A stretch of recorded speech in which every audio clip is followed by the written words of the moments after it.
hrheadquarters.ie, the podcast. Welcome to the interview series. It's our HR HQ podcast. And today my guest is Suzie Carley, Executive Director of Dogs Trust Ireland. Suzie, it's great to chat to you today. Hi, Andrea. How are you doing? I'm very good. Well, we're going to start at the beginning. I want you to tell us a little bit about Dogs Trust Ireland and the work you do in Ireland. So Dogs Trust is Ireland's largest dog welfare charity. We've been working hard in Ireland since around 2005. We work at educating, supporting and empowering communities to meet dogs' needs, and we rescue, rehabilitate and rehome dogs where we're needed.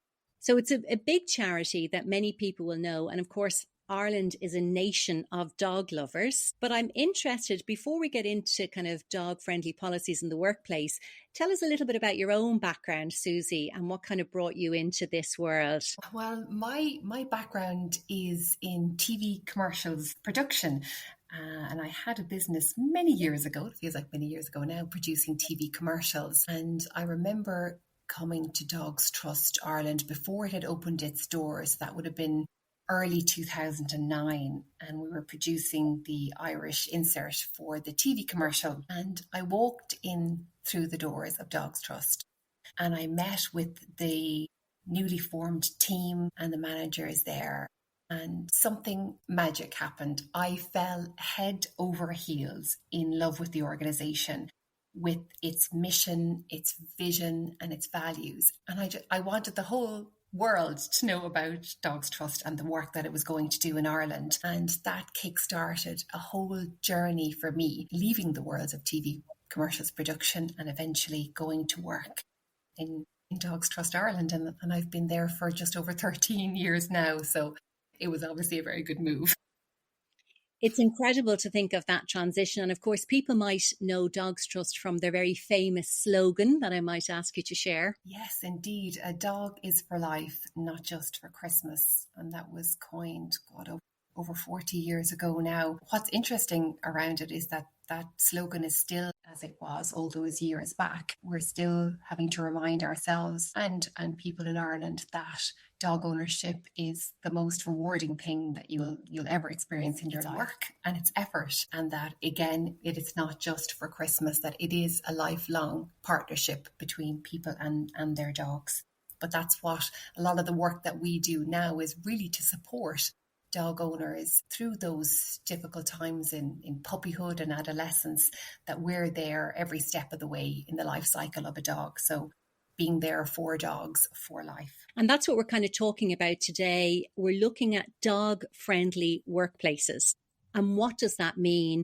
And a dog-friendly Ireland. Tell us a little bit about that, because some people listening maybe are familiar with having dogs in the workplace. Some of them maybe not. So you might kind of just talk us through that. So we're looking at, I suppose, dog ownership and the experience of Ireland being a dog-friendly country.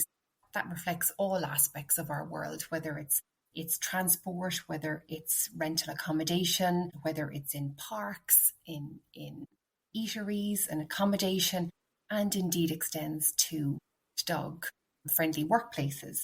So we look at what the benefits have been, and we've done extensive research over the last number of years around dog-friendly policies in the workplaces, and really have seen the far-reaching benefits for employees, for employers, and of course the wider workplace culture by accommodating simple initiatives that we have seen that they've been shown to reduce stress, to boost productivity, and to encourage collaboration within teams.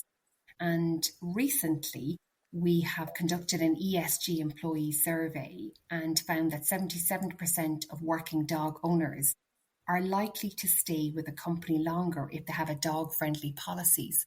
So looking at all different aspects of why introducing dog-friendly policies or dog-friendly principles in a workplace has wide-reaching benefits for all the key stakeholders. And you mentioned kind of dog-friendly policies. If it is maybe a HR professional's first time to hear that, You might just talk us through the key benefits that you've witnessed or seen with companies that are introducing these policies. I think that what we've seen for HR professionals, and as we can see, one of the key strategic challenges for HR professionals in the last number of years has been attracting and retaining top talent for many of organizations. And we've seen the dog-friendly policies can really be a unique and highly valued benefit. It's that little bit different. And employees feel that their personal lives, including their care and their companionship with their pets, are respected and really appreciated and supported by organizations. They're more likely to feel loyalty towards their employer. And that really is a unique benefit. We've seen that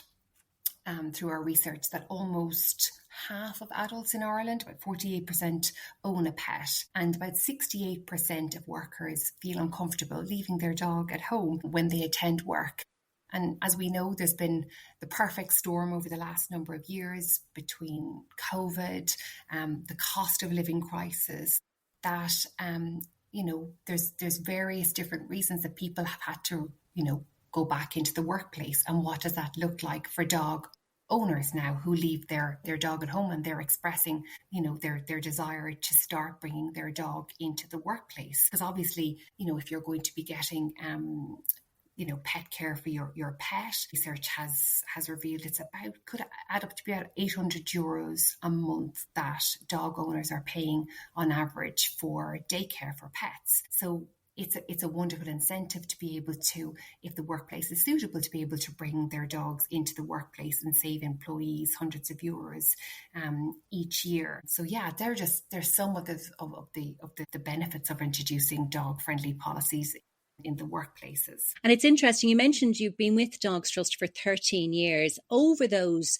13 years, have you seen a real appetite for dog-friendly workplaces in Ireland? Because in many respects, we're catching up with other countries across Europe and indeed the world. Absolutely. I think there has been an increase in appetite. I think with, as I mentioned, hybrid working, the demands are coming from employees now. They're being open and honest about what they require from their employers. And I've definitely seen an increase in the number of people looking to their employers for the benefits of bringing dogs into the workplace. We know that the presence of our canine companions have emotional and psychological benefits, and our employees are reflecting that back, that it's not just about the morale that dogs and the benefits they have in their home place, but how transposing those dogs and bringing them into the office, and that boosting the culture of collaboration between people in teams and promoting that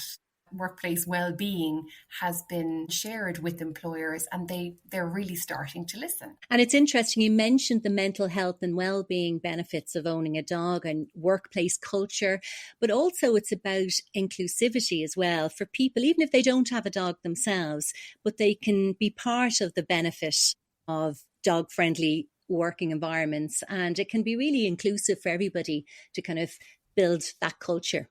Absolutely.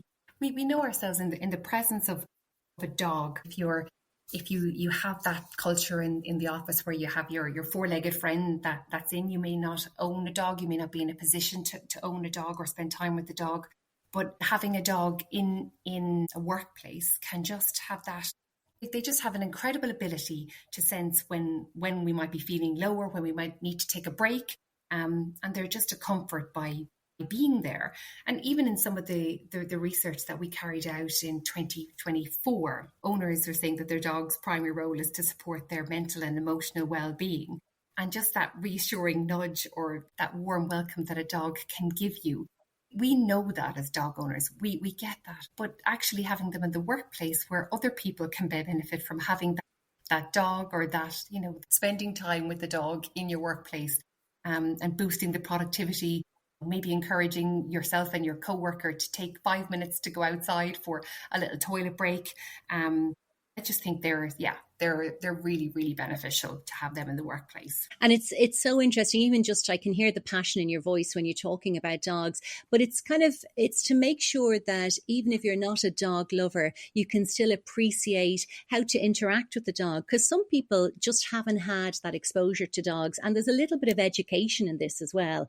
There really is, and we appreciate, not everybody may have grown up with a dog or have had a neighbour who's had a dog, and that this could be the first time that they're spending time with the dog, and that they can spread that love, they can spread that cheer throughout the workplace, throughout the environment, even if they haven't had that experience when they've been younger in their own lives. Yeah, it's. I think it's a really important message, and I know there's a big event that Dogs Trust are kind of working toward. It's about corporate engagement. You might tell us a little bit about the upcoming Pause for Cause event and what attendees might expect on the day, because it's really quite an exciting event for Dogs Trust. It really is, Andrea. It's our second year. We had our inaugural year last year. The event is called Pause for a Cause, and it's kindly being launched with Google.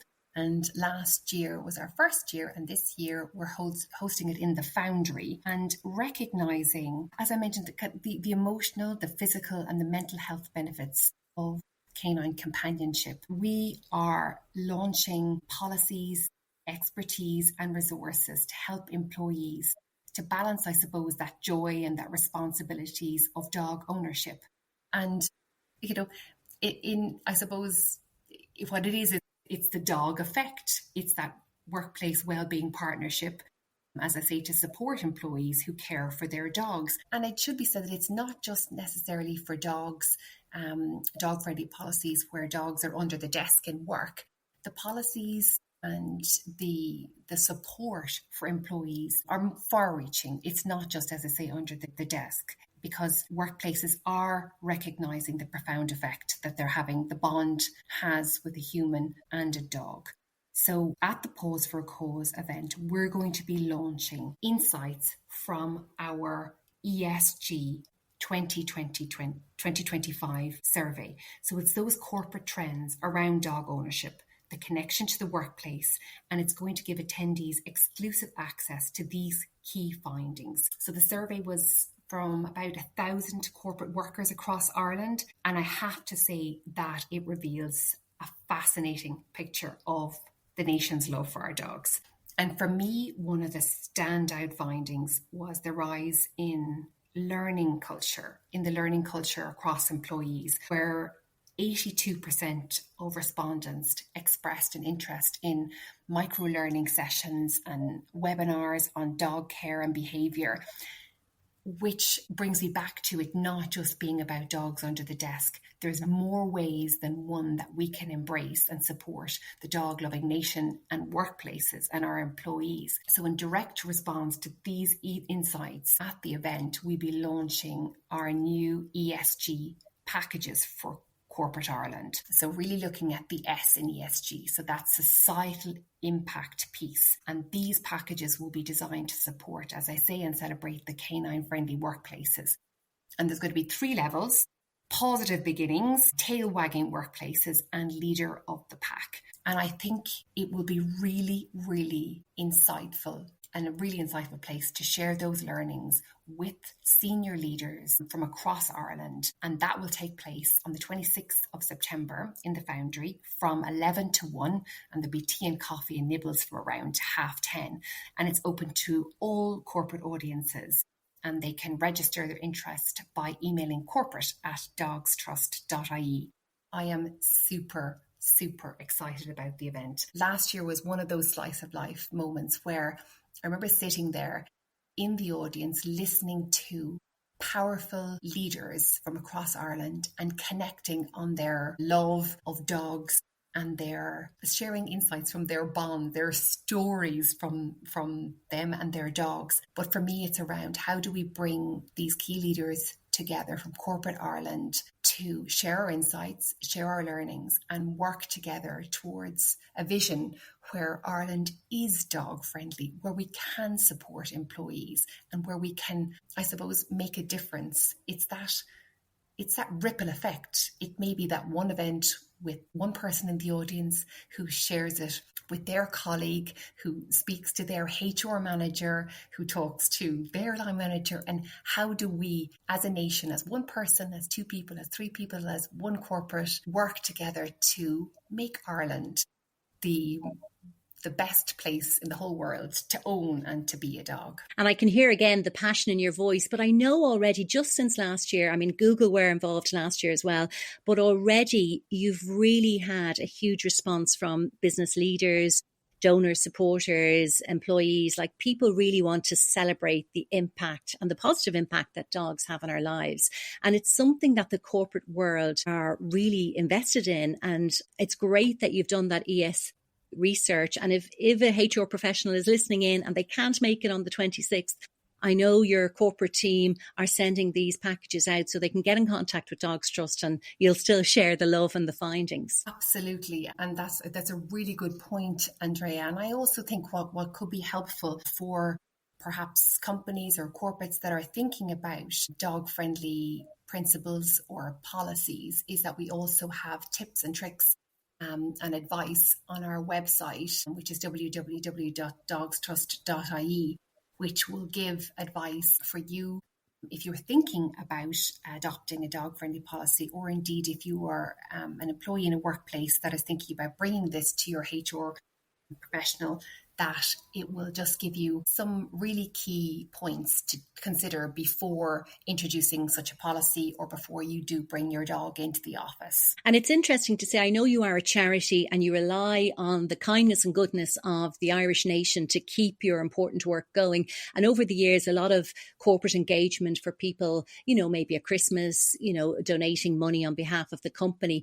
But this is really important in the sense that you have this research that's backed up to show corporate leaders how this will have a positive effect on workplace culture and how positive it is for employees who have dogs or who don't even have dogs. Like, there's a real benefit to dog-friendly work environments. There really is, Andrea. And I think that every single campaign, every aspect of the work that we do is evidence-led, and it will be continued. We will learn from these packages that we're launching as we work with corporate organizations. We will share our learnings, share our findings. We will be doing 12 monthly reviews to ensure that we're gathering the data as we move along through the process, and being able to reflect back to corporates as the years go on the benefits of retention in workplaces, the benefits of reducing staff turnover, being an attractive organization for somebody to work in, having that ESG policies, that diversity, equity, inclusion and belonging policies, really looking at what does that look like when we extend that to people and their own worlds and in their own lives, and how people's lives are different now than they could have been pre-COVID, when we have seen such a surge in the number of people getting dogs. So now we need to maybe think a little bit differently about people's families, the changing landscape of those, which I think we're very much open to continue to supporting through evidence-based research, through continued surveys, through continued focus groups, and taking all these insights on board and being able to share them with corporates. We'll also be launching our dog census shortly, our second dog census, which is counting every dog. So counting every dog counts. And that is really, really important to be able to reflect back to corporates as well. We have our Happy Dog projects. So continuously taking on the insights and requests from dog owners, dog lovers and corporates across Ireland to be able to use those insights and create a better world for dogs and dog owners across the country. It's incredible. It's so inspiring, Suzie, to hear you talk about this work. And a lot of people would look at maybe Dogs Trust and think they're just about, rescue and rehabilitation and kind of dog ownership, but they wouldn't know that you're going this far into the kind of corporate world to make Ireland more dog friendly. If you'd one kind of message or maybe a piece of advice for a company who are trying to make their workplace more dog friendly, or for a HR professional who's listening in and they want to get one takeaway from your work in Dogs Trust, what would that be? If I could pick one, can I cheat a little bit? For me, it would be around, if you're going to introduce a policy, I would say to get perhaps a working group together, to get key people from different areas of the organization. So your health and safety lead, your HR lead, your people policy lead, you have your operational lead. Just get a team of people together and prepare the workplace, prepare your colleagues, have your health and safety statement, have your preparation done in advance, prepare your workplace. So for the arrival of dogs, or your rota, or your dog-friendly desks, think of the logistics around it all. The preparation is done in advance. It will go smoothly. It's like, I suppose, baby-proofing your house. You're thinking of all the things that you'll need to do in advance of that. And for more detail on that, as I say, if you go onto the website, it can talk more around the specifics around it. And then for colleagues who are getting ready to bring their dog into work, I'd recommend starting small, maybe bringing your dog in for a couple of hours on a Wednesday morning and see how they get on. Prepare your puppy pack and your backup plans. So, you have your baby bag as you're going in. So you have your, what are they going to wear, their collar, their tag, their refreshments, all the different bits and pieces. And have a dog buddy. I would highly recommend a dog buddy, because it takes a village sometimes. So we go into the office and you may need somebody to spot you for toilet breaks if you're on a call or you're in a meeting.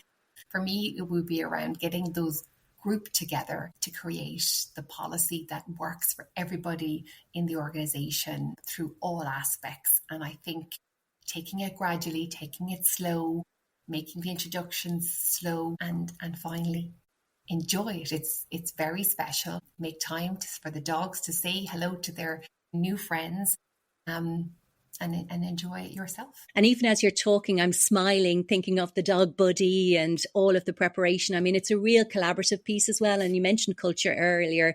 It's so good for workplace culture. If anybody's listening in, wants to find out more about Pause for a Cause or that ESG research and how they can be supported by Dogs Trust, how can they get in contact? So if you want to go to our website, it's www.dogstrust.ie. We have fantastic social media presence. We have our LinkedIn, we have TikTok, we have Facebook, we have Twitter, or X as it is now. So all the updates are posted throughout our social media channels. And from the event, you will be able to, if you register for the event, and as I say, we'll be on the 26th of September from 11 to 1. And then we can send out all the information thereafter. So get in contact with our team. And they can be emailed on corporate@dogstrust. And we would love to hear feedback. We'd love to hear thoughts.